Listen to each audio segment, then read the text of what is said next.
અમેરિકાએ ચીન પર 20% ટેરિફ લગાવ્યા બાદ ચીને પણ જવાબી કાર્યવાહીના ભાગરૂપે અમેરિકાની પ્રોડક્ટ્સ પર 10 થી 15% સુધી ટેરિફ લાદવાની જાહેરાત કરી છે। આ ટેરિફ 10 માર્ચથી લાગુ થશે। ચીને વર્લ્ડ ટ્રેડ ઓર્ગેનાઇઝેશન સમક્ષ ટ્રમ્પની ટેરિફ નીતિ વિરુદ્ધ ફરિયાદ પણ નોંધાવી છે।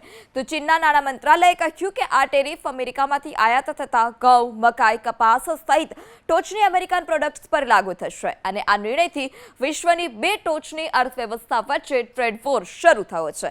ચીનનો આ નિર્ણય અમેરિકાના રાષ્ટ્રપ્રમુખ ડોનાલ્ડ ટ્રમ્પે ચીન પર 20% ટેરિફ લાદવાના આદેશ બાદ લેવાયો।